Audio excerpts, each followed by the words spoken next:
Hello, everyone. I'm Rania Khalek, and this is Dispatches. Lebanon's Hezbollah is at once the most demonized and revered non-state actor in the Middle East. And when its leader, Hassan Nasrallah, speaks, both his admirers and detractors listen attentively. The organization emerged from villages in the rocky hills of the south to play a role liberating not only Lebanon, but also preventing state collapse in Syria and Iraq, while helping Yemenis defend themselves. And now, as Lebanon approaches state failure, Hezbollah remains, defying the world as it provides security and services for the Lebanese. Lebanon has endured constant attacks and pressure from Israel, America, and their allies for decades, sometimes in the form of direct military confrontation, and more recently, through a hybrid war involving sanctions, propaganda, violent provocations, social media, Western NGOs, and embassies. To discuss all of this, I'm joined by researcher and journalist Julia Kassem, who has a master's degree from the American University of Beirut and is a contributor to the leftist and most widely circulated Lebanese newspaper, Akhbar. Julia, welcome. Thank you for having me, Rania. Thanks so much for joining me. I'm super stoked about this discussion. I guess a good place to start when we're talking about a group like Hezbollah is its origins. That's to say, the West and its regional allies, as we know, demonize Hezbollah because there's this gigantic, propaganda apparatus to brand them as a bunch of terrorists and as Iranian proxies that are just ruining Lebanon and the region. And of course, this is just echoing, the US and Israeli propaganda that's labeled them a terrorist organization. And this goes back to what I mentioned before, which is this hybrid war on Lebanon and really, a hybrid war on any anti-systemic movement that exists in the world. But before we get to addressing some of those accusations against Hezbollah, I think it's important to start with, who is Hezbollah? What are their origins? Right. And so there's a number of misconceptions that people have when they try to conceptualize the Shia resistance or the Shia community in Lebanon vis-a-vis Iran and vice versa. And against, other than the obvious trope of Hezbollah being a terrorist organization, which is ascribed to a lot of resistance groups in the region, there's this misconception that Hezbollah is an Iranian proxy and that the Shia community in Lebanon in general is like an outgrowth of the Iranian state or entity. When this is historically very untrue. Even when Iran was transitioning over to becoming a Shia empire during the Safavid Empire, hundreds of years ago, they imported sheikhs from Jabal Amal in Lebanon. Right. Shiism was never an alien presence in Lebanon. And bringing it back to the movement in Lebanon, Hezbollah essentially grew out of the movement for the dispossessed, displaced by Musa Sadr in 1974, who was going to basically bring a revolution of the oppressed in Lebanon and in the region. Years before the Islamic Revolution in Iran was successfully carried out. So Hezbollah grew out of the origins and the leadership of Sayyid Musa and his example, and many that came after him, and formed into the organization that they are today, officially in 1982. And the movement obviously grew out of the resistance of those that were occupied in the south and in Lebanon, and those the Shia community that were resisting against the Israeli occupation throughout the 70s and the 80s. They came from the SSNP, they came from the Communist Party, they came from, some of them were even fighting alongside with the PLO. And some of them went to Hezbollah later on in the 80s, but there was essentially Hezbollah, it is the people, it is the the movement that came directly out of those displaced from farmers in the south to people in the outskirts of Beirut that took up arms, just like their predecessors and a lot of like the parties that I mentioned did, and resisted the occupation, eventually strengthening their presence and their resistance into the organization that we see today. Yeah, and I mean, this is of course what gets left out, right? Is like Hezbollah comes out of this broader resistance movement to Israel's occupation of southern Lebanon. But of course, there's also this other group called Amal, which is also a Shia movement. At one point, Hezbollah and Amal, I believe, were like were part of the same movement, but then there was a split. And I'm curious if you could just give like a brief overview of what is the difference between this group Hezbollah on one side and Amal on the other, because they are sometimes allied, and then historically they've sometimes been at odds with each other in quite a violent way. Right. So philosophically, there is Hezbollah, which is very cause-driven, and then Amal, which after the 80s, after the disappearance of Musa Sadr in 1978, and later the ascension of Nabi Berri to the leadership of Harakat Amal, kind of more of a pretty typical establishment party. And the difference philosophically as we see today with Amal and Hezbollah is one is kind of oriented more around more political justifications for what they do, in the sense that they're more aimed at maintaining their share in the balance of power in the context of the Lebanese state. And Hezbollah, who is cause-based and oriented more around being a resistance organization and maintaining their accountability to the ultimate cause of Palestinian liberation and the expulsion of the Zionist and American occupation in Lebanon. And of course, it's done in a very long-term strategy, and they have a lot of patience in how they're approaching this strategy in the context of all these contradictions of working within the Lebanese state.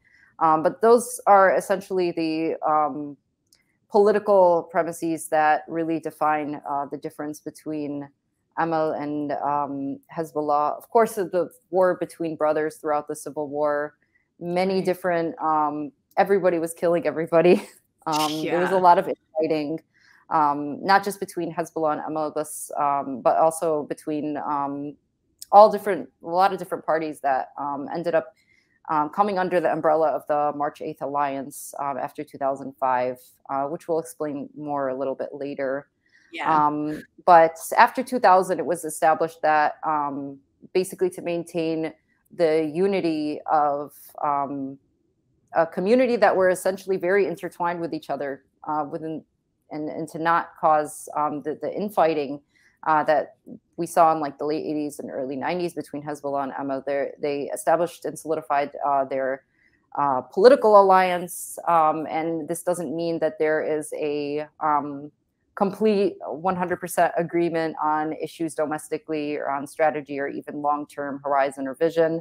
But what it means is that there is a agreement on the basic principle of maintaining unity amongst a significant segment of the Lebanese population, and ultimately on a principle that hopefully more segments of the Lebanese society that finds alignment with principles of sovereignty can find common ground on. And this is the main principle that Hezbollah has sought to solidify their alliance on with different parties.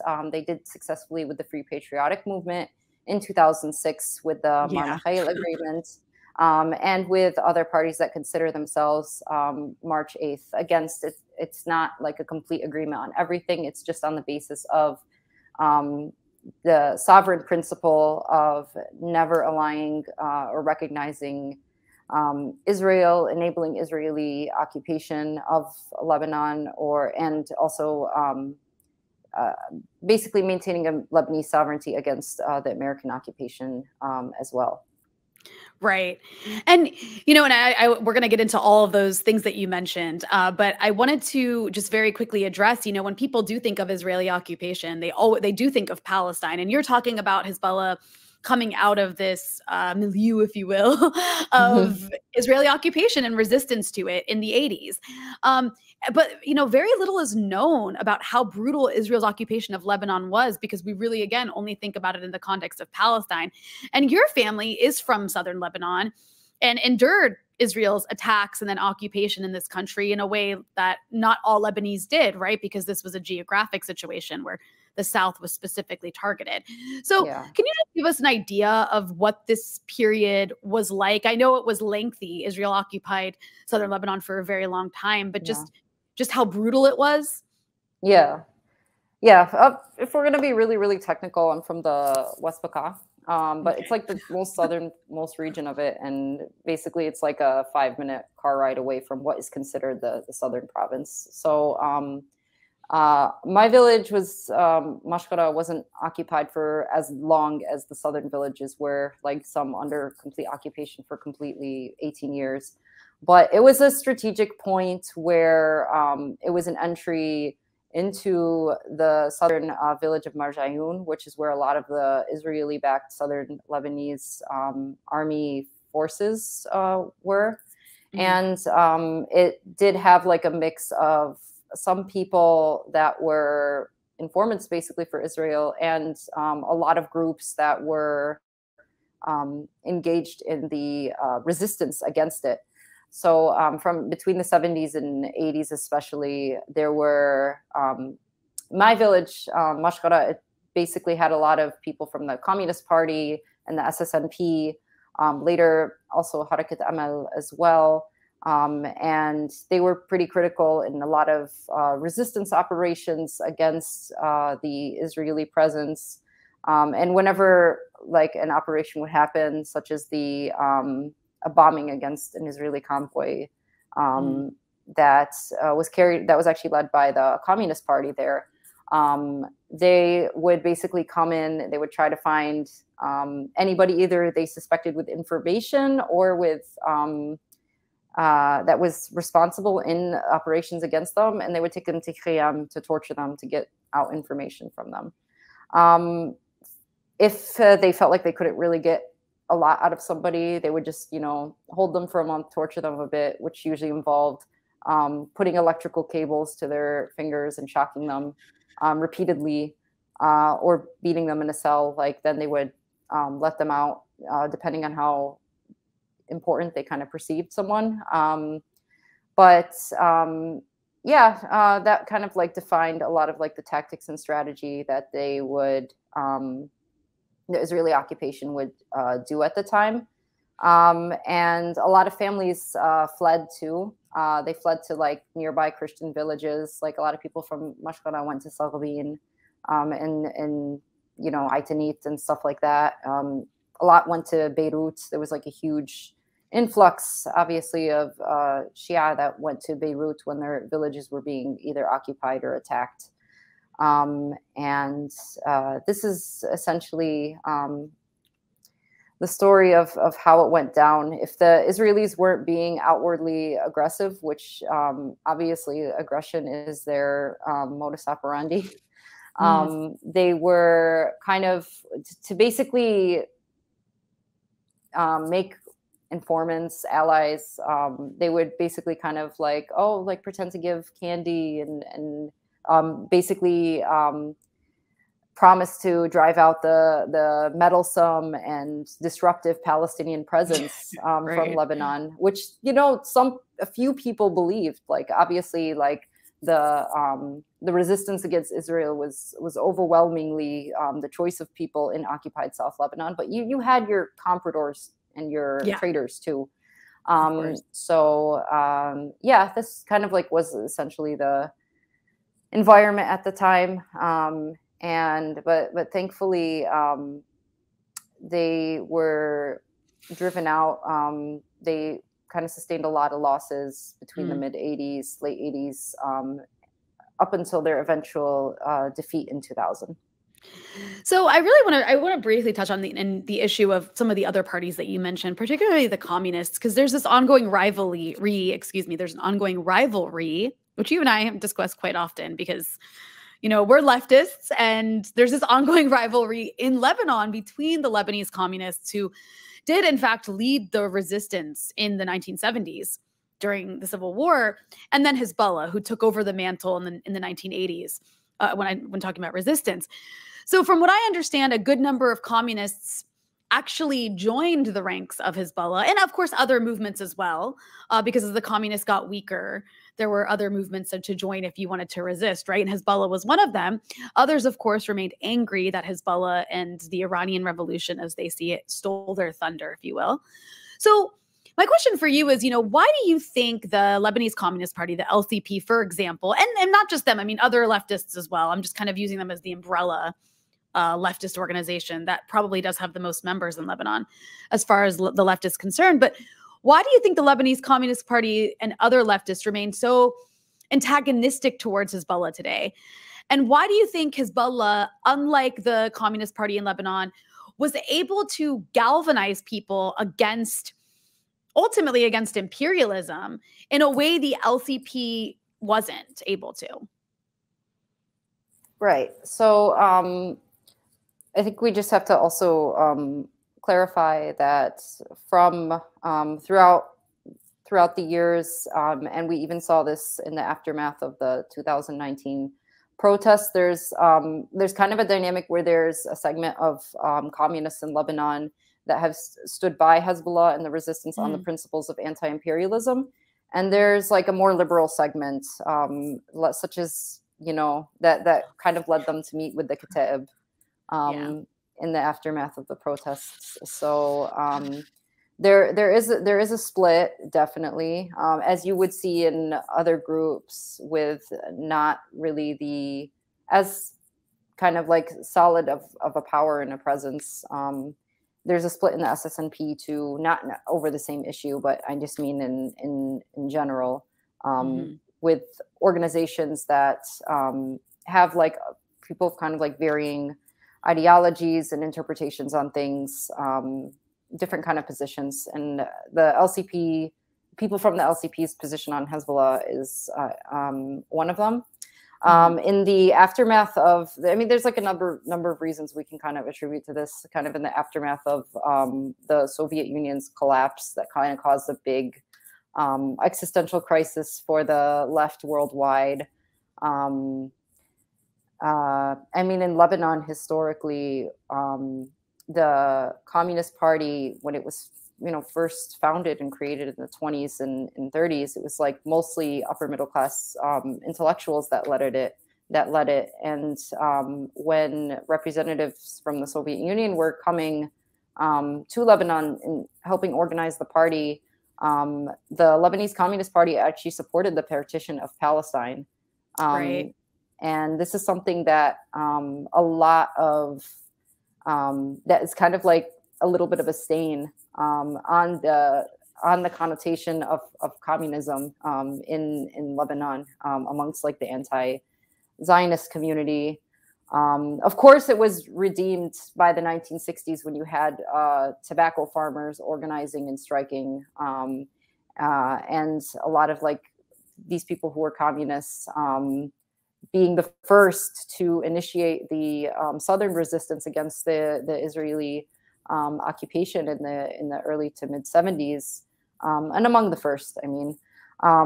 So of course, by the practice of struggle of these people in the South, they were able to really redefine the stance of the Communist Party in Lebanon, and I believe do so completely successfully.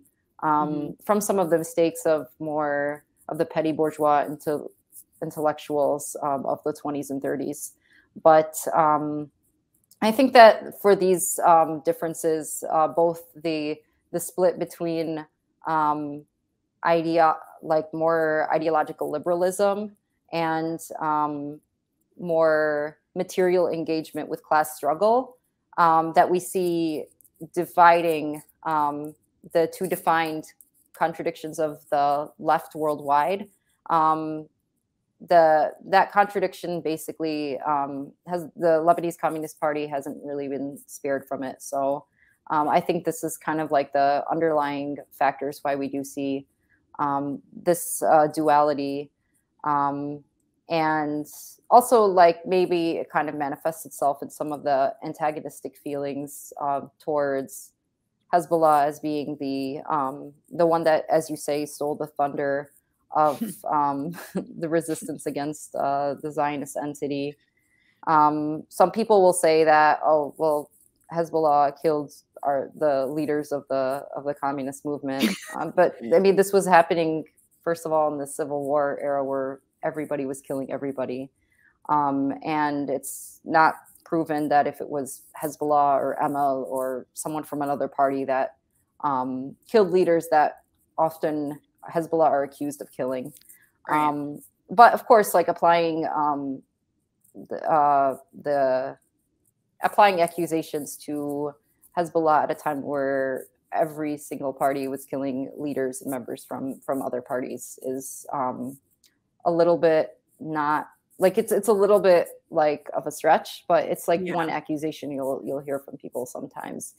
But at the same time, like there's a lot of solidarity between people that consider themselves communists and find themselves in support with Hezbollah. And in a 1995 interview with the Journal of Palestine Studies, Sheikh Mohammed Hussein Fadlallah reiterated that unity is a central principle in Islam. And he even mentioned that we seek unity with Marxists against the against the forces of international arrogance, which is imperialism, as well as Arab nationalists and secular nationalists too. So any differences are not really inherent to either ideology, but are just the contradictions of ideological liberalism and material class struggle. Moving on from all this time, you have Hezbollah really, especially throughout the 90s, being at the forefront of resistance to Israel's occupation of southern Lebanon. And then you get to the year 2000, right? And in the year 2000, Hezbollah accomplishes something that no other Arab force has ever managed to accomplish, and that is they expelled the Israeli occupation. They forced the Israelis to withdraw. And so what was the significance of that moment, do you think, in 2000? Before that moment, every single Arab, especially the Arab nationalists, Nasseris, everybody, they believed deep down inside that Israel couldn't be defeated. Like my grandpa, for example, he was the biggest Nasseri, but there was a moment, especially before 2006, but also he gained reassurance after 2000 that Israel would never be defeated and the Arabs would always lose. So the liberation in 2000, and especially the success and the victory against Israel in 2006. It reaffirmed to the whole Arab world and to the whole Muslim world that Israel can be defeated. And this is when Sayyid Hassan Nasrallah said in a speech that Israel is weaker than a spider's web. Because all throughout history, it's not Israel's strength that allowed it to constantly beat its Arab neighbors in battle. It was the weakness and the division of the Arabs.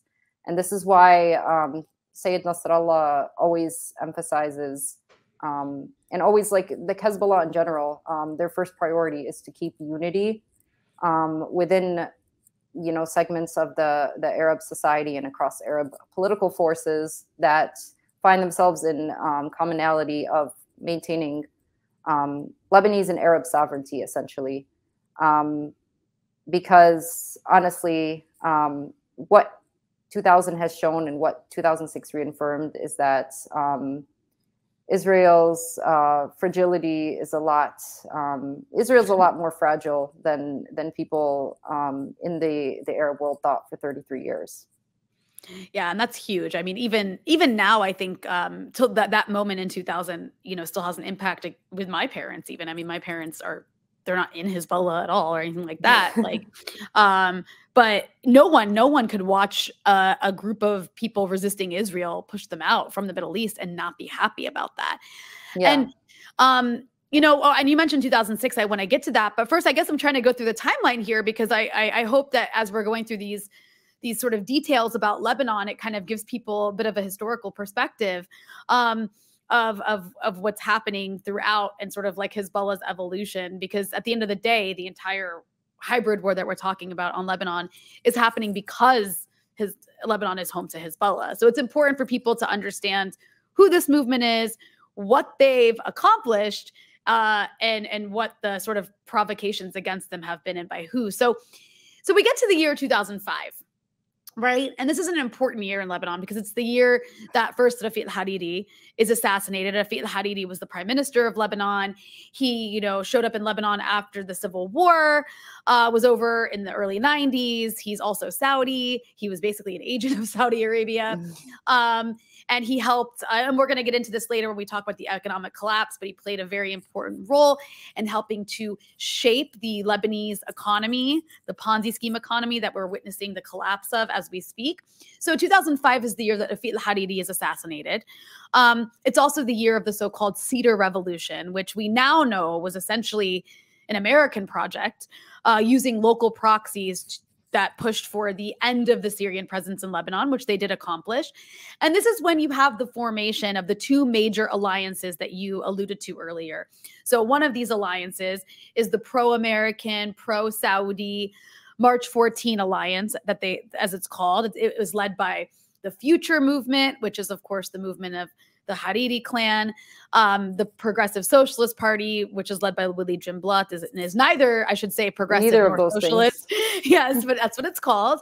And the Lebanese Forces Party, which is basically was a Christian fascist militia during the Civil War and really still is. And for anybody who wants to know a lot more than just that about the Lebanese forces, I do recommend you go watch my interview with Asad Abu Khalil. We got into a lot of their nasty past and their nasty present. But so this group is leading this March 14 alliance. It's a pro-American, pro-Saudi group. And then you had the emergence of what you talked about earlier, which is the March 8th alliance, which is this coalition led by Hezbollah, by Amal, and by the Free Patriotic Movement, or for short, the FPM. And this is when Hezbollah enters the Lebanese government for the first time, with members of its political wing being elected to parliament in that March 8 coalition. So what's the significance of Hezbollah entering government as a political force for the first time? Right. And so Hezbollah first began to kind of get into the political realm first and after 1992 in running for parliamentary elections. This was hugely controversial at the time, but it was relatively popular amongst the Shia community, even though it found some conflict with religious authorities that wanted Hezbollah to kind of remain out of the realm of the corrupt colonial Lebanese framework.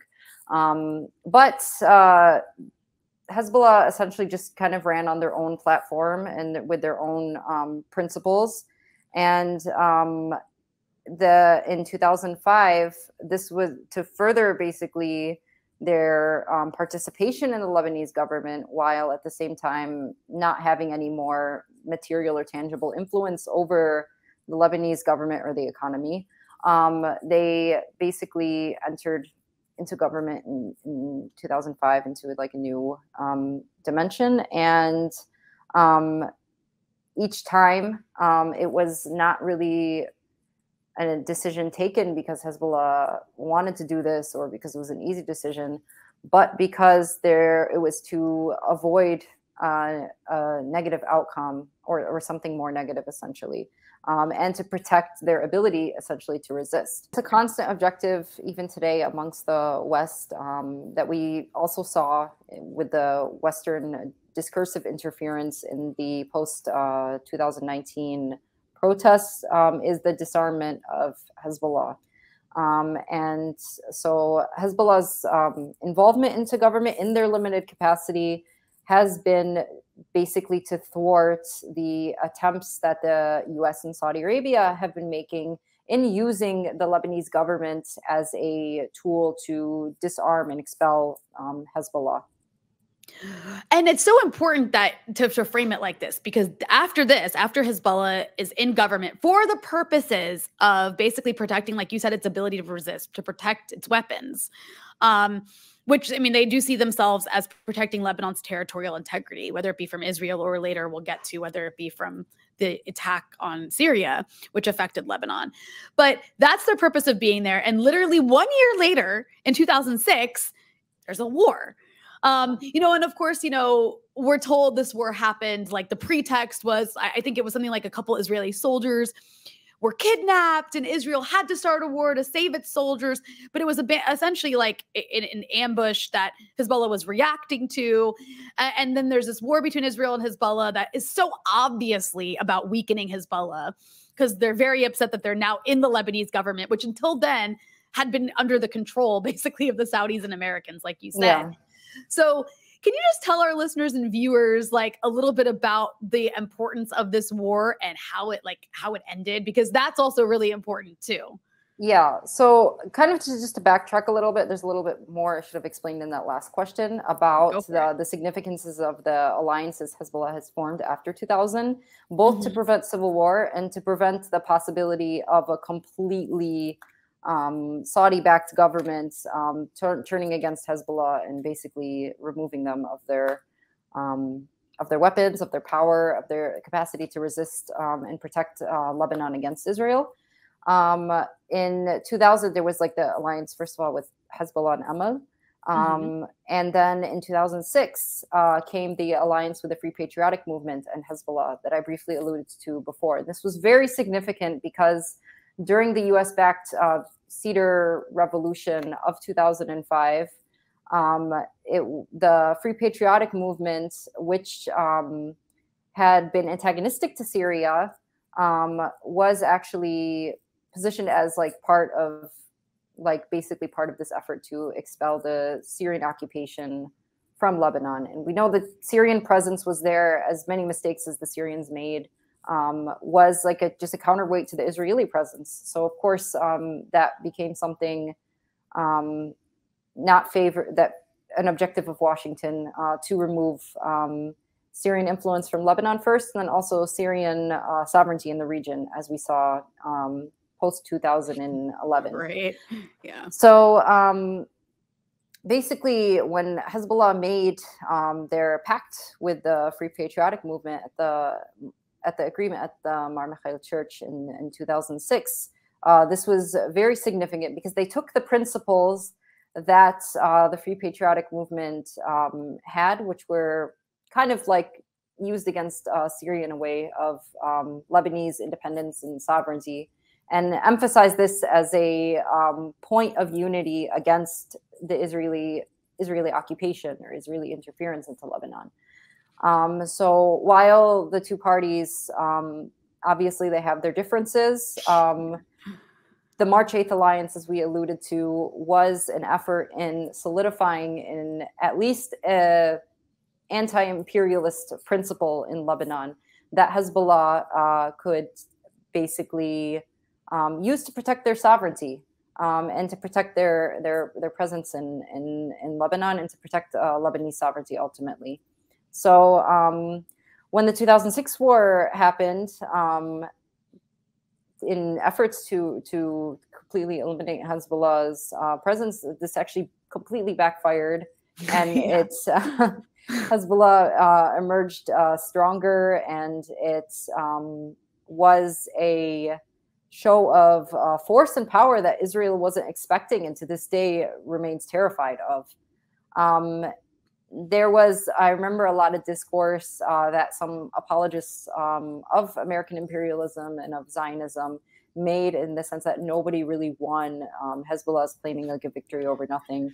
No, their objectives, Hezbollah's objectives were reached of expelling Israeli occupation from Lebanon, starting with the kidnapping in July 2006 of the two Israeli soldiers that were really pushing it in their presence there, but and of basically retaining remaining in the country and not being thwarted by Israel. Completely backfired, as I said. They emerged stronger. So the 2006 was, and it continues to be, one of the most significant losses of Israel, from Israel, probably even a step further than 2000 had been, because not only did they lose territory, but they also lost complete confidence in their ability to really challenge Hezbollah. Right. And I mean, it's like they actually endured losses. Hezbollah was able to reach deep into Israel with their rockets, which they have way better technology now, right? So like Israel's even more scared of Hezbollah now than they were in 2006. And that's actually 2006. That's crazy that people even suggest that it was like, oh, it was a draw, because Israel, because of 2006, there's deterrence. It gave Hezbollah deterrence capacity. That's the only reason there hasn't been another Israeli war on Lebanon. Since then, it's been what, more than 15 years, or it's been exactly 15 years. Sorry, my math isn't so great, but you know, Hezbollah's performance against Israel was this huge deal. Nasrallah is then revered as this very, you know, important and admirable figure across the region. I think there was even like a poll done at the time that even like in Egypt, right, and very, very Sunni Egypt, you know, Nasrallah was like one of the top 3 most revered figures there. He was like, people were naming their kids after him too, and like I think that was in Egypt too. I remember that. Yeah. Like it's, I mean, this was a huge deal. It was once again, and this was twice in this, you know, the 21st century now, Hezbollah has managed to expel the Israelis. This is like more defeats you know, more defeats than ever since Israel's founding in the last 6 years. Than the any support, era. and I think the support and the pride over Hezbollah, I still remember it at that post 2006 juncture. It was incredible. It was like the reemergence of pan-Arab spirit that the region had lost for 40, 50 years. Yeah, that's like back in the days when, you know, Al Jazeera was still kind of doing that whole pan-Arabism thing before they became like a Sunni nationalist channel. And I'm talking about Al Jazeera Arabic here, although Al Jazeera English, it kind of applies to them too. So like you saw this, you know, widespread coverage. The entire Arab world was watching Al Jazeera, like in awe of what Hezbollah was able to accomplish. You had, you know, Sunnis in Tripoli celebrating in the streets, like waving Hezbollah flags. And, you know, this is important to mention, this sort of cross-sect admiration for what Hezbollah accomplished against Israel, not just in Lebanon, but regionally. This provoked the Americans and their allies. It was, I believe, in the year 2007 that we learned, I think it was in 2006 that this began, but in the year 2007, we learned from this article that was written by Seymour Hersh about Dick Cheney and Saudi Arabia's former intelligence chief, Prince Bandar, embarking on this policy to basically push anti-Shia hate across the Middle East. And this was all in an effort to weaken Hezbollah and, of course, Iran. And this hate was promoted by the Gulf media stations, by the US-backed Sunni parties in Lebanon, and Christian parties, by the way, in Lebanon and Syria and Iraq, really everywhere.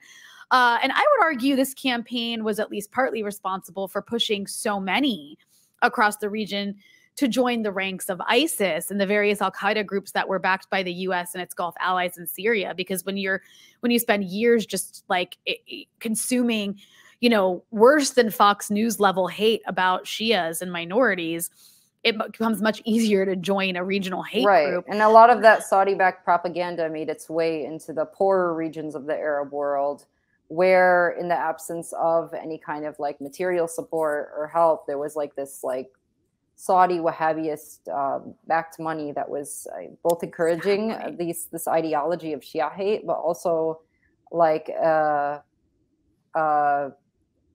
essentially funding them to join the ranks of these like sectarian terrorist groups.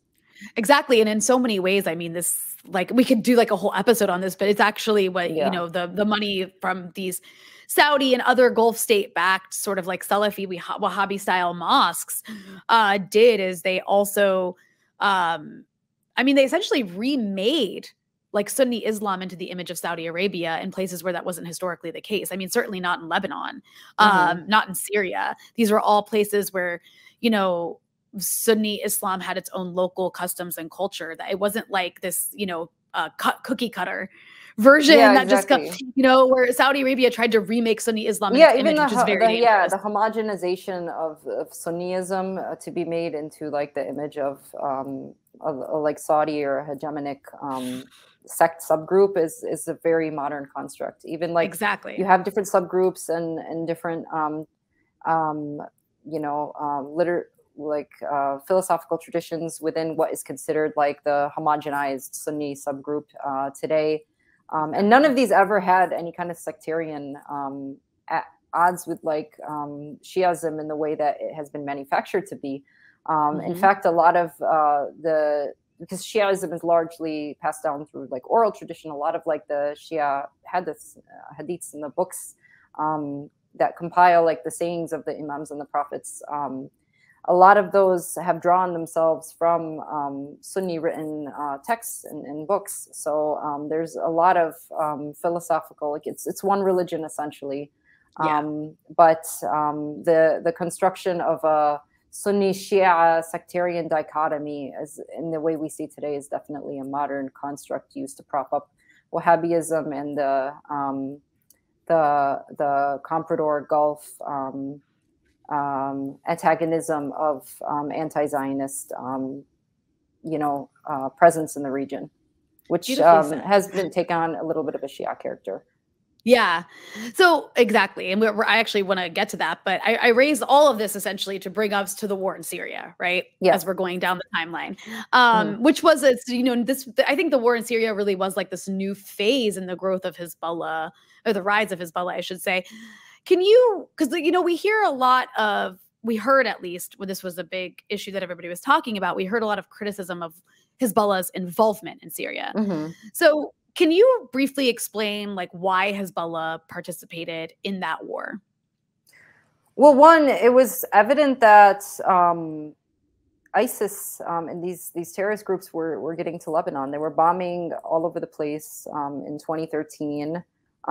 They were besieging towns. They were beheading Lebanese army soldiers. So, I mean, it's not a problem that remained outside of Lebanon's borders, and it would have gotten much, much worse had Hezbollah not entered Syria.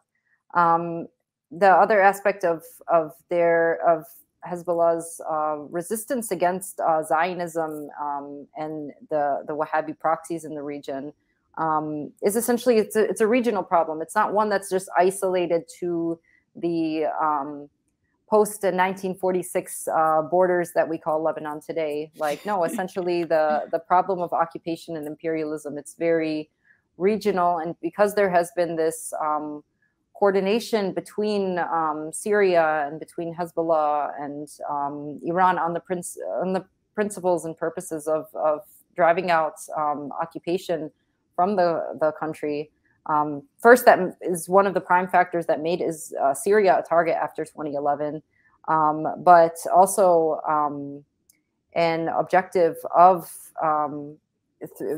through destroying Syria was the greater objective of reaching Hezbollah, and this was done through these proxies essentially. So it's a very interlinked problem, obviously, and of course, like there was the Syrian state and the Syrian institutions, one of the few regional countries that maintained like a hard stance against the normalization with Israel, and their support of anti-Zionist forces in the region. There was like a lot at stake in just letting it crumble and descend into chaos. So obviously, it was no question that Hezbollah had to prop up their support to Syria. And of course, in typical Western mainstream media fashion, there was projection, outright lies, like the complete lie that you saw from like the big think tank mouthpieces that Hezbollah is killing babies in Syria or whatever, as if it wasn't ISIS doing that, and as if that's something Hezbollah does. Like, Hezbollah barely kills like captured prisoners. Why would they kill children in Syria? Like, kind of a thing. There was also like I mean, I don't have to tell you this, but just it's insane how much hate there was in the sense of like spreading what I think is kind of like the modern day blood libel of Hezbollah's going around with Iran and like converting people to Shiism or like killing their children, like the kind of stuff that you see in like the mainstream papers, like The Guardian. That was just, and the sources would always be people who were like in the jihadist groups. Like they'd be like a source from Ahrar al-Sham, which was like a Saudi funded, I believe. Exactly. It goes back to the Bandar bin Sultan and Saudi funding of anti-Shia sentiment and propaganda that the U.S. copied and pasted to a T. Right. And basically having this like it's like McCarthyism, but like the Saudi version of like anti-Shia hatred and projection in these like media lies, and then also complete defacement of like what Hezbollah actually, like their actual approach to people of other religious communities.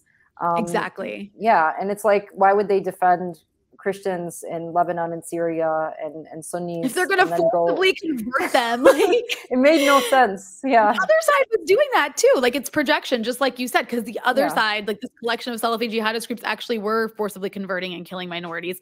But also the other thing here, and this is more just a comment, is it's like incredible to me that Hezbollah was so crucial, because you mentioned that, like, you know, I like people abide by these colonial borders, but really like Lebanon and Syria, I mean, there's like families who live on the border that like live on this side and this side. Like it's like just a line that the French and British drew.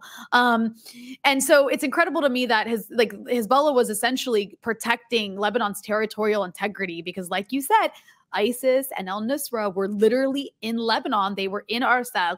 They were doing bombings of Shia mosques in Beirut. And they were being armed and funded by the US and its allies like Turkey and Qatar and Saudi Arabia. And so there's just this irony of like this sort of secular liberal bourgeoisie class who despise Hezbollah, complaining about Hezbollah while like drinking cocktails at bars in Beirut. Well, you know, Hezbollah's the one that Hezbollah fighters were the ones who were like dying, literally dying, making it possible for these secular bourgeoisie liberals to continue to drink cocktails at those bars in Beirut. But that's just, you know, an aside. But I think that this also brings us to another issue where, you know, Hezbollah wasn't just, this is, I think, the Syria moment is where Hezbollah goes from being a Lebanese player to a regional player, where they're helping save, you know, not just Lebanon, not just Syria. If you want to say Syria and Lebanon are essentially like a part of the same land, you know, after 2013, but also Iraq, right? They're playing a role in helping the Hashd al-Shabi in Iraq, the PMF, who was essential to fighting ISIS after 2014. Suddenly, they're no longer focused on the narrow Israeli threat, but on this, you know, genocidal Sunni extremist threat that's, of course, emanating from Saudi Arabia that we just talked about, that's affecting the entire Middle East. And then, of course, in 2018, you know, Hassan Nasrallah makes it clear that his movement was also committed to helping the Yemeni people.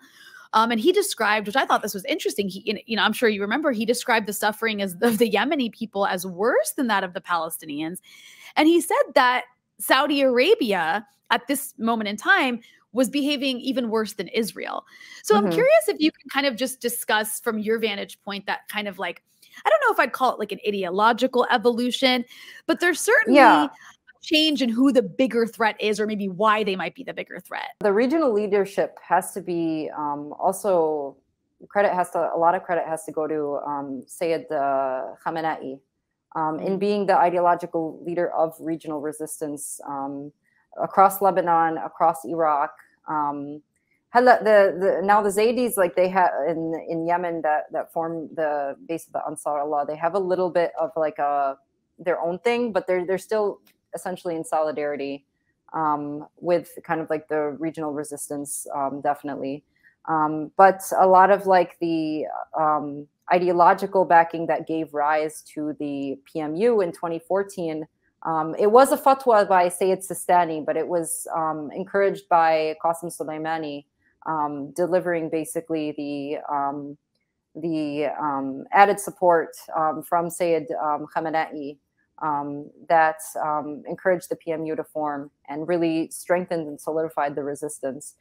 So I think that there's a lot of what has made regional resistance strong and stand like so increasingly strongly in the past 40 years has been definitely the direction and the leadership from Khamenei and basically from the commitments to Islamic resistance that that has really kind of solidified the military, but also ideological strength of these groups at the time. And so when we're talking about the evolution, was the question the evolution of... Yeah, like moving, like make it like kind of coming to understand Saudi Arabia as being a huge threat to the region, and why? Right. And so why like I remember the first time that I heard Nasrallah express this idea of Saudi Arabia being like more of like a immediate threat in some ways was in 2015 after the Saudi siege on Yemen, and then subsequently a lot of like the Saudi propaganda and also terrorist campaigns that reached Lebanon's borders. And I think it's like the primary, if we're going to use leftist terms, the primary contradiction of imperialism being manifested in the Zionist presence in our region, being manifested also in the US occupation of the region.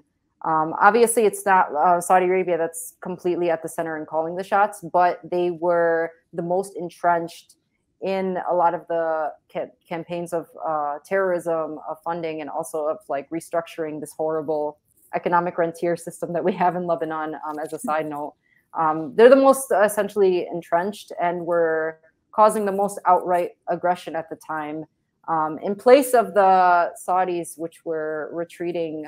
In place of the Israelis, which basically had retreated against their outright aggression against their neighbors after 2006. So Saudi stepped in. It played more of a role in being kind of an aggressor back then, and like kind of like to this day, even though they're also finding themselves right now after the inching liberation of Marib in Yemen. At the point we're going to see very soon that the Israelis were at in 2006. They basically, when Nasrallah says this, he doesn't mean that they're more of an existential problem to the region than Zionism. No, because they're essentially the compradors of international Zionism, but that they were acting as like more of an active aggressor against Yemen, but also against Lebanon and the region at the time. Right. And that, you know, and that brings us to the issue of, okay, so Hezbollah and the so-called Shia crescent, right? That's what we would always hear from the think tanks in DC. But essentially the axis of resistance are successful in preventing the collapse of Syria. This, you know, another US-backed plot defeated, led by Saudi Arabia and their Gulf allies. Then Saudi Arabia, I mean, speaking of this big threat of Saudi Arabia kidnaps Saad Hariri, the prime minister of Lebanon, in 2017, forces him to resign, essentially like at gunpoint, right? They tortured him, forces him to resign under duress in an attempt to weaken Hezbollah, who they feel, you know, Saad Hariri hadn't sufficiently opposed. But of course, this also ends up failing again. Like, it doesn't work. Then we have elections in 2018 in Lebanon, and Hezbollah's coalition wins a majority in parliament. And this is happening in the backdrop of Trump's maximum pressure campaign on Iran, which in the eyes of the Trump administration, Iran includes Hezbollah. And so that maximum pressure campaign applies to Hezbollah. And now with Hezbollah gaining a Democratic majority coalition, because America loves democracy so much, like now we have to take this maximum pressure and, you know, aim it against Lebanon as a whole. And this is a good segue, I think, into the 2019 uprisings of October 17, 2019. The first, I think, 2 or 3 days, you and I would both agree, were probably like genuine expressions of grievances against inequality that I would argue was actually led by Hezbollah supporters for the most part, but was ultimately and very quickly hijacked by the Lebanese Forces Party, along with the various, you know, Western-funded NGOs and civil society groups that act as these like force multipliers for imperialism. And so the 2019 uprisings very quickly morphed into, as many big protests in Lebanon do, very quickly morphed into this anti-Hezbollah uprising that sought to blame the country's problems and looming economic collapse on Hezbollah.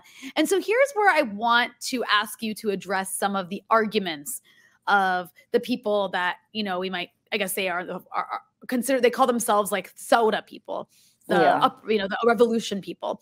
You know, you often hear from this crowd, for example, that the government of Lebanon is corrupt, which is true, but they'll say that Hezbollah is the most powerful group in the government and are therefore complicit in that corruption, especially since their greatest ally is the Amal movement led by the corrupt Speaker of Parliament, Nabih Berri. And you mentioned Nabih Berri and Amal and sort of like the contradictions between Hezbollah and Amal before, but I'd like you to maybe respond to this argument, because it's a compelling argument, right? Like Hezbollah's in government, it's in a very corrupt system, and its allies are in fact corrupt people. So what's the justification behind that? What's the argument to make that, I guess, okay? So first, there's like a contradiction that kind of people kind of need to understand, and this is a contradiction even Hezbollah kind of struggles to work with too. That having potential and power, and then actually being in power in a certain institution. And while Hezbollah has the most potential for power, they have the weapons, they have the organization, they even have the manpower as the party with like the largest like popular plurality like in the country, like maybe not a majority of the support, but like they do have a plurality. But there isn't, it isn't the case that they necessarily control the Lebanese government, or they have actual stakes in the Lebanese institutions economically or politically. And they've basically made this clear with kind of letting like Agent Fakhouri come in and out of the country. Not that they necessarily let them, but this is to really demonstrate that it's not in their control. And it's not that they can't take control of the country, but as kind of like the hesitation that they had in that 2005 point of entering government in a limited capacity showed, is that they weren't going to take power unless they could essentially take control of the state, which is not something Hezbollah wants to do by force. Philosophically, Hezbollah is kind of guided by the Islamic principle of not really forcing its governance or its system amongst people if they don't have the will to necessarily like live under it. And also in Surah Al-Ra'd, where essentially, if we're going to talk about corruption, that's a society can't change unless people change kind of essentially within themselves, and they change it by themselves. So corruption is like a widespread problem, obviously in the Lebanese government. And it's like, it takes two different dimensions where there is corruption that is encouraged and facilitated and enabled by the direct comprador alliance between the US and its allies like Riyad al-Salami, like Saad al-Hariri, like Samir Ja'ja and Walid Jimlat. And then there's also just like the informal, the products of informal clientelism. So like more of the domestic types of corruption. And with Hezbollah, they have to walk a very, very fine line between kind of maintaining their own principles as best as they can, and maintaining the unity that I said was so important in the post-2000 atmosphere politically. Any kind of knowing how entrenched corruption is in Lebanese society, amongst the Lebanese people, even outside of government, to actually kind of like cause like internal, you know, fight against this is going to be very like it's start going to get them entangled. It's gonna exactly. It has potential. It has a lot of potential to start a civil war. So Hezbollah is right now, their goal is to basically create the conditions to where occupation and imperialism can weaken and recede before they can work on internal contradictions, such as the different echelons of domestic corruption that are just the natural products of this, like, the Lebanese economic and political system. And that's a good segue into the economic collapse. And so, just for some background, I mean, the 2019 uprising that we're talking about, like, was an absolute failure in the sense of trying to use it to, like, take down Hezbollah. At least those who were, like, funding the sort of NGOs and civil society groups that took the helm of that uprising. And it also happened in conjunction with this economic collapse, which was always going to happen, right? Like, Lebanon has this Ponzi scheme economy that was set up after the Civil War by American and Saudi allies like Rafiq al-Hariri, well, primarily Rafiq al-Hariri and Riyad Salemi, who is the central bank governor, who was hired by Rafiq al-Hariri to oversee the central bank, to basically he was hired to architect this economic apparatus that was dependent, which left the country dependent on a constant influx of outside money to keep the currency afloat and to fund imports and dollars. And this left Lebanon's economy, which you basically alluded to, vulnerable to the whims of global finance capital, meaning whenever they wanted to. We could see clearly, and Nasrallah's mentioned this in his speeches, that a lot of the economic problems we see in the country and the corruption, it comes from the country's institution on a system that is completely dependent and oriented around global finance capital through the rentier system of Gulf capital as also a main intermediary. So you can't really fight it by completely destroying the institutional partisan basis of Lebanese power sharing. You have to basically confront the material relation of global finance capital to this power sharing system. Which is confronting imperialism. Imperialism. Right. And when we talk about this global, like when we talk about the country being being basically vulnerable to the whims of global finance capital, what that means, right, is that whenever the West and the Gulf states whose money was what was keeping Lebanon afloat, whenever they decided to, they could basically just crash the economy by divesting from the country. And that's exactly what happened following those 2018 elections, where Hezbollah won that majority coalition. And they keep tightening the noose and blaming local corruption. And somehow, Hezbollah is responsible for all of this. Yeah, corruption is basically new terrorism in that sense. Right. Like, whereas, it's a new authoritarianism. Right. But no, new terrorism, because the terrorism and the Washington's that legitimized Washington's intervention into the Middle East in the post-2001 era. It was financed and a product of U.S. intervention and U.S.'s allies funding these groups like Al-Qaeda and whatnot. That's a really good point. I actually hadn't thought about it like corruption that. is the same thing. Corruption is basically was enabled and facilitated by Western economic the Western economic effect on these governments and institutions. So now it's like the West is using corruption as like as a justification to interfere and basically crush Hezbollah. And they'll crush every single party that has been determined to not really have been successful in challenging Hezbollah post-2015. You could see there's a lot of WikiLeaks documents that show post-2015 Saudi Arabia and the United States began to kind of lose faith in their allies within Lebanon. Samir Jaja was constantly begging the U.S. for more support and the Gulf for more support. Yeah, weapons. You see it. And then also you mentioned also that this is the reason for Rafiq Hariri's kidnapping in November 2017. This is an antagonism Lebanon, Saudi Arabia has had with Lebanon post 2008.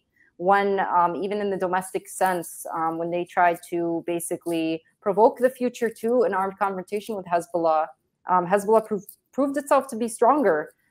So at that point in the Gulf, you began to see Shia workers expelled from the UAE. Right. Bahrain opened up its secret embassy with Israel in 2009.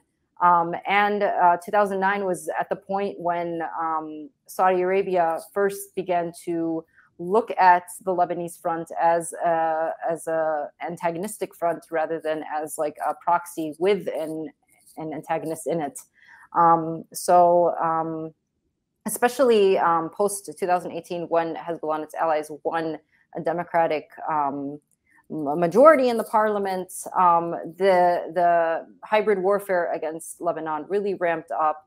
The Gulf makes up a good portion, historically made up a good portion of the capital inflows into Lebanon.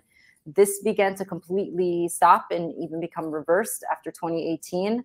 The capital inflows into the country began to be decreased, and then that's when we began to see the capital controls put on the banks in 2019.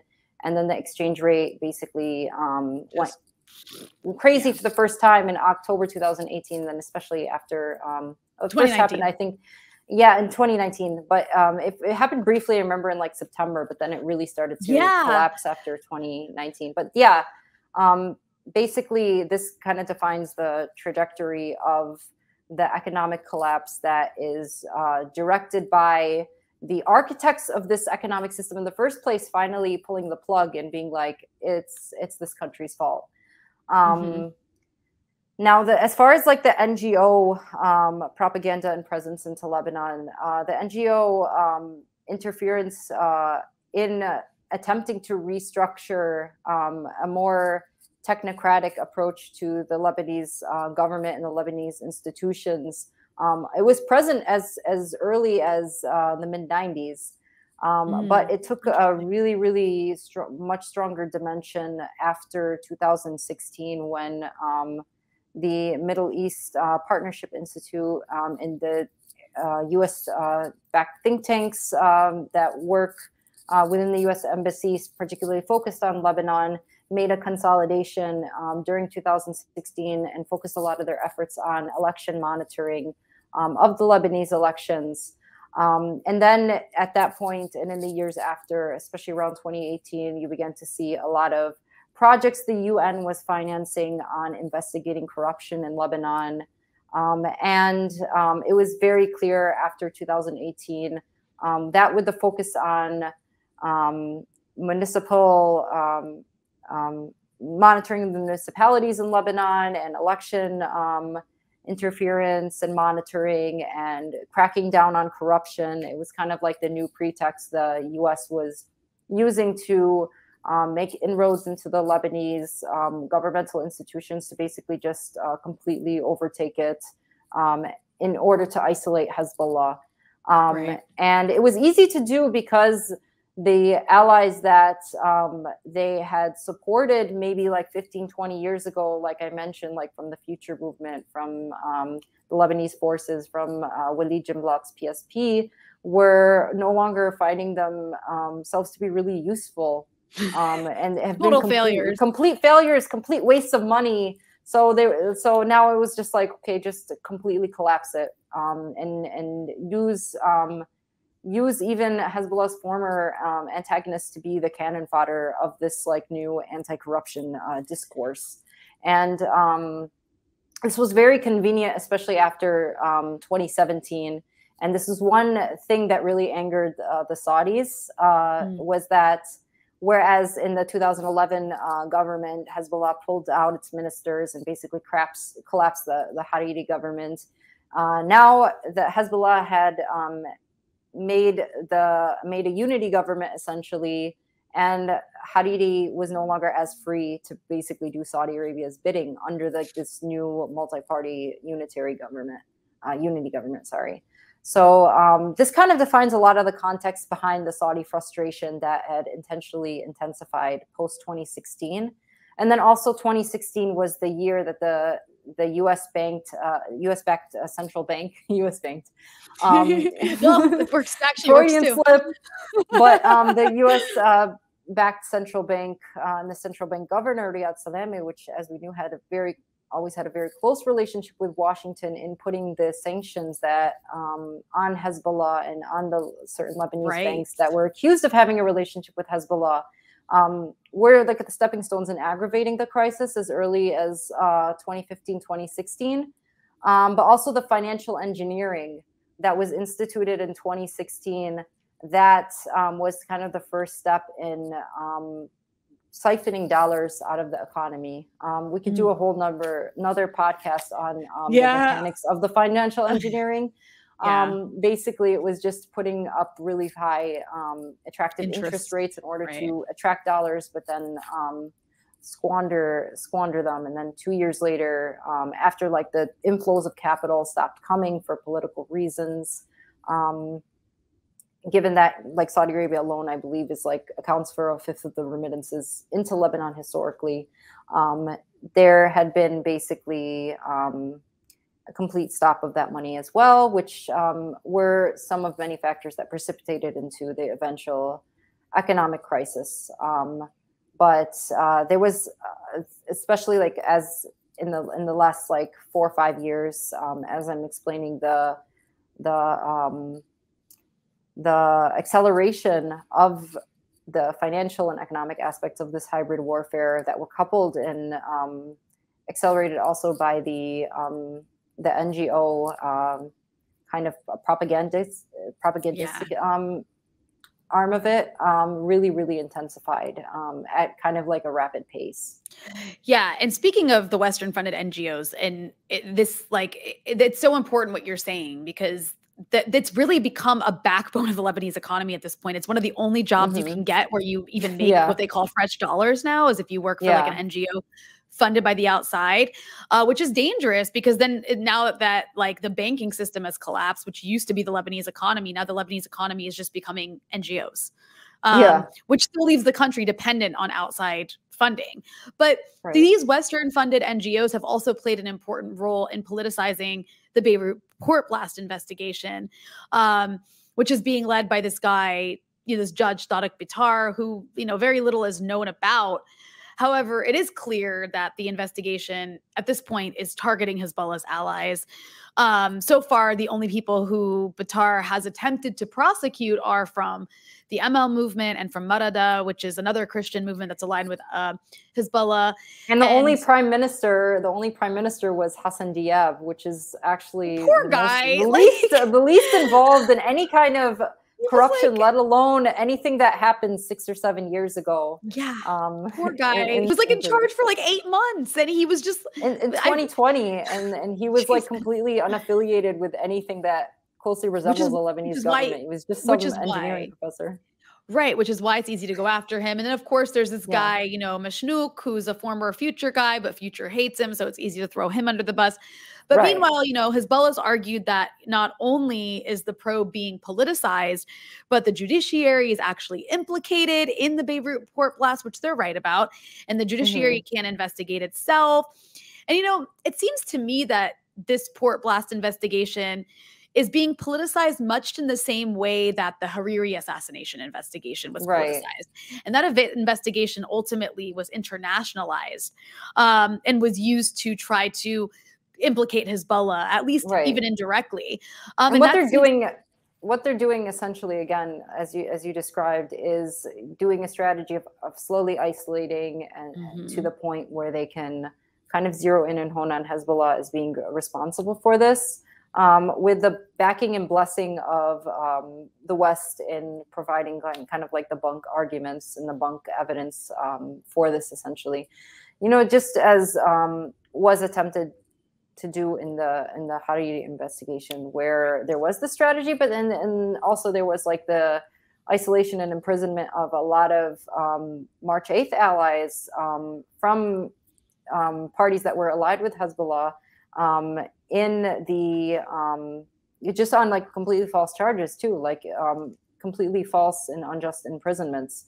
So while it's like a lot of people were saying like, oh, like Hezbollah wants to protect Ali Hassan Khalil so bad, like, no, it's not about that. It's about the fact that there was, again, the same strategy taking place, where there was a selective picking apart of certain officials and ministers and whatnot, in order to eventually get to the isolation of Hezbollah and falsely framing them as responsible for this. And of course, they threw a future member, Mashnouk, under the bus, but there weren't any people from the Lebanese forces that were implicated, or the PSP. Even though they control the port. The future movement controls the freaking port. The Lebanese forces, it's in their area. The port completely out of their Hezbollah's territory. Hezbollah doesn't have anything to do with the port, like, let alone the really stupid propaganda that we saw 0.2 seconds after the dust had barely settled after the blast.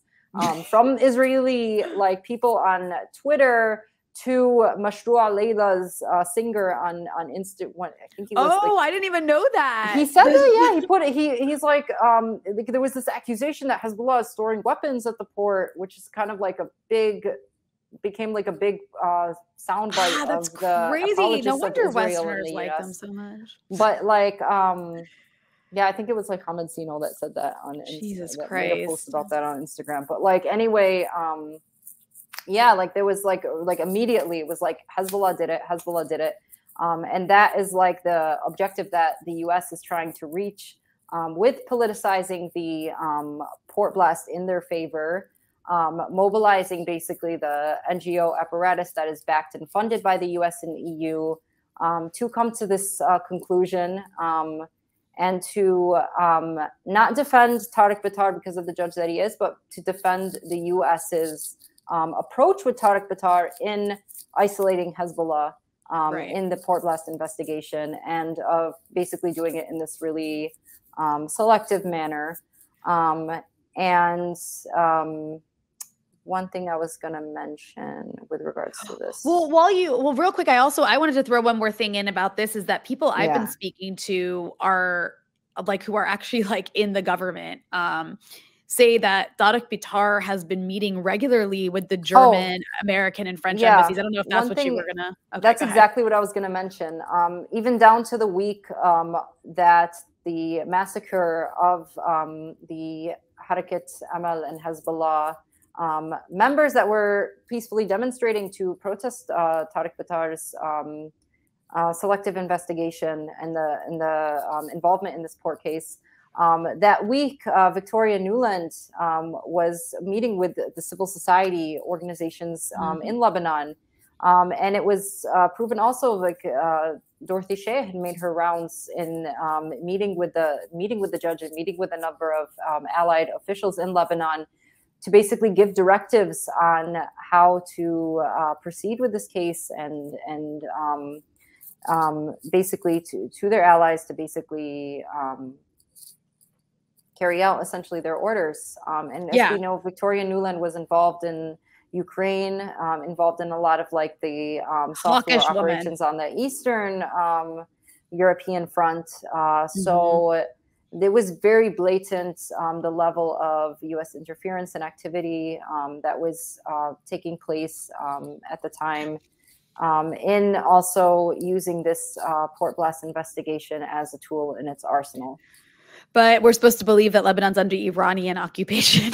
I mean, it's just so absurd. All the interference from the Western embassies and the Gulf states. Saudi Arabia is strangling Lebanon right now and its economy with this recent assault. And then there was also all of those U.S. officials that basically turned the airport of Lebanon into an AIPAC convention, and we're supposed to think that there's Iranian occupation in Lebanon. Right. But I do want to ask you to respond to one critique that I'm somewhat sympathetic to, because one criticism we hear is that Hezbollah might be anti-imperialist. Obviously, there's no question Hezbollah is essentially an anti-imperialist organization, but it's not socialist, right? Yeah. And so the reason I say I'm sympathetic to this argument is because, of course, I am a socialist.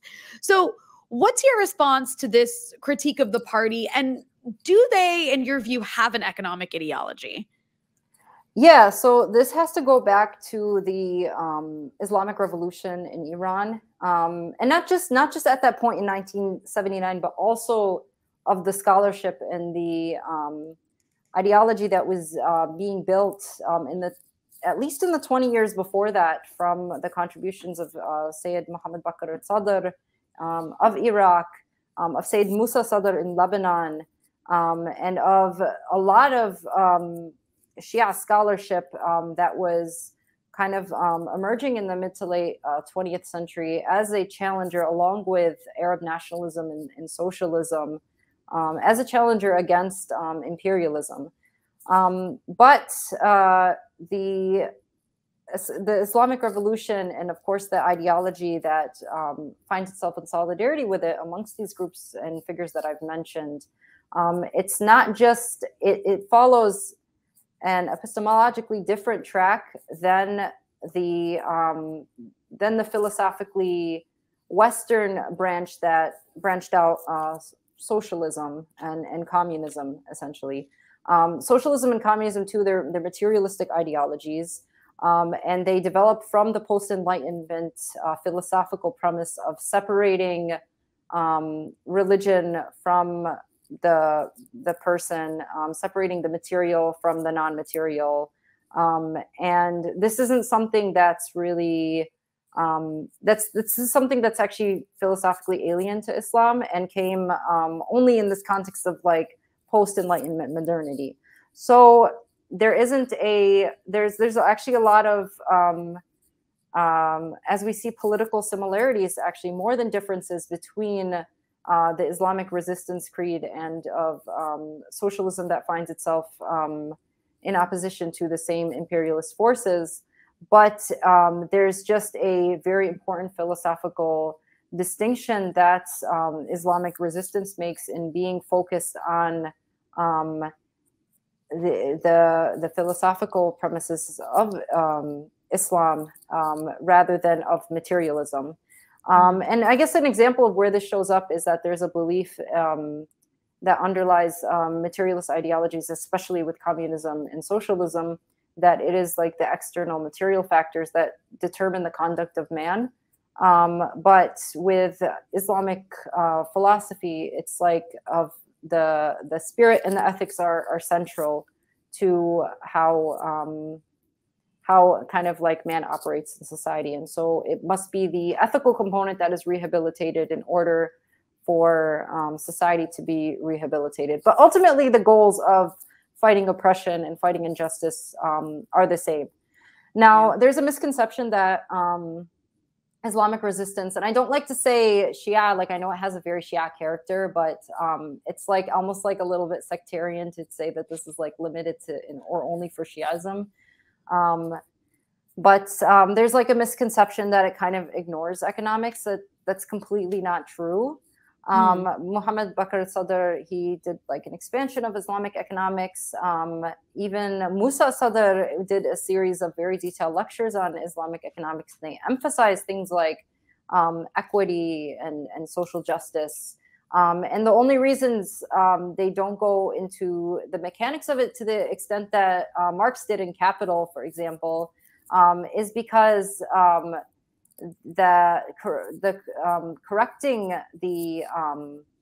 basically correcting economic injustice is first and foremost an ethical problem, but also we see it's going basically fighting the oppressive aspects of capitalism is going to look different contextually. And this is kind of seen in the difference that Marx had from looking at the aspect of challenging capitalism from the context of the factory to Mao Zedong and confronting capitalism in the form of imperialism, where he said that actually like the domestic bourgeoisie has to form a temporary alliance with the domestic proletariat in confronting imperialism. So it's going to look a little bit different. And I feel like Islam is allows the leeway in that, but it's very detailed in a lot of its economic mandates to its community in other ways that I think are every bit as self-correcting in the context of a society as a socialist model would be, in the sense that there is the mandate of the zakat, which is like your accumulated surplus, a portion of it should go directly to the poor. And the emphasis on social welfare that Islam has, the demand that workers be paid their wages and their dues before the sweat falls from their heads, as like the phrase says, and that they should be able to basically determine what's fair to them, and that there should be essentially, basically, there's this conscientization of social justice that is evident in Islam, as there is with Eastern Christianity as well. And as we could see in the Iranian model, post-Islamic revolution, it basically is just like a socialist model, but it doesn't label itself as socialist because it premises itself on Islam philosophically rather than materialist ideology. But you still do see complete nationalization of its resources, domestic production, subsidies. That's true, yeah. And honestly, Iran is like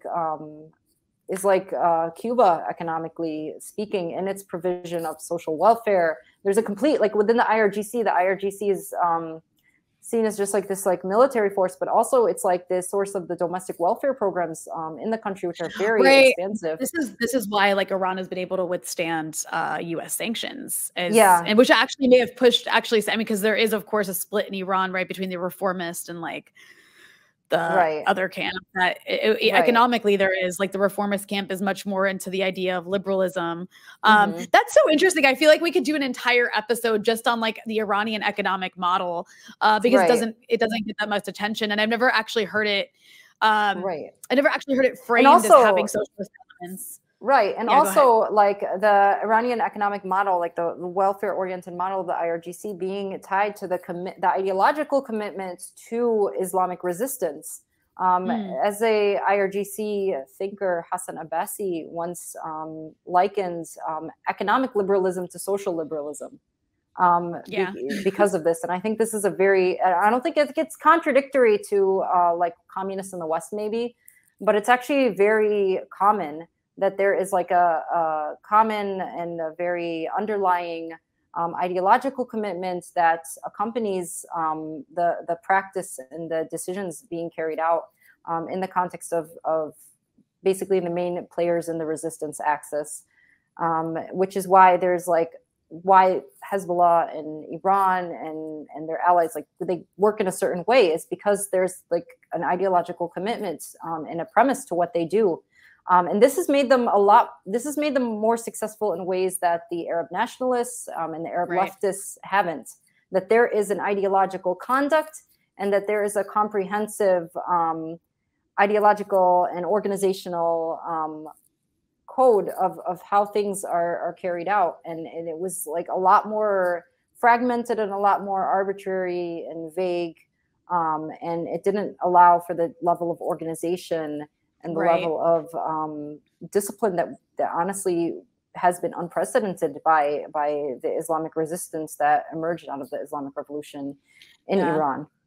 That's a really good point. And I mean, this kind of does bring us back to the reason that there's this hybrid war, not just on Lebanon, but on its allies, or I should say, not just on Hezbollah and ultimately Lebanon, because now Lebanon is just viewed as Hezbollah territory, but also on Iran. You have the sanctions, the stoking of civil war, the using the NGOs, the media to push propaganda, etc.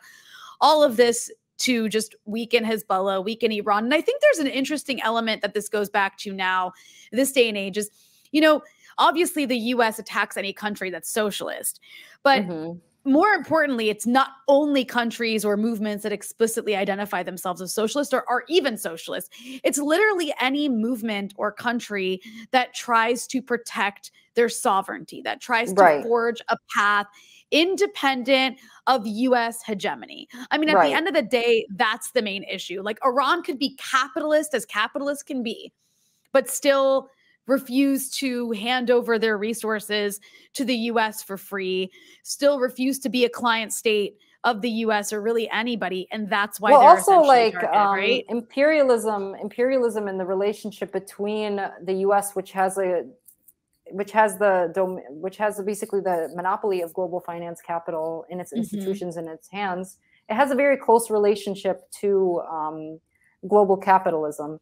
So I don't think it's I don't know if we have examples in real time where you have very capitalist economies I guess like Russia could I was thinking could be Russia, an yeah. I was example. thinking Yeah, Russia mostly would be a good Russia. example. Like right now, Ethiopia is starting to be targeted by the US. You also Yeah. have it's just what crossed my mind when I thought of capitalist. Oh, okay. Well, I guess I wouldn't Syria, I wouldn't call it capitalist in the traditional sense, but because of the war weakening the country, and really like just destroying it from Well, the inside also, out, yeah, it's Syria no was longer very dependent. committed. Right. Yeah. It no longer has the sort of socialism that came with the Ba'athist ideology. That doesn't This, yeah, exist as much anymore. Yeah. Go right. ahead. And this started to be eroded actually as early as the mid 80s, with the Right. weakening of the Soviet Union, because Syria had like a very close dependency with like Soviet fuel runs. And then when that started to decrease, they had to be kind of forced into neoliberalizing, which only really increased in the late 90s and early 2000s.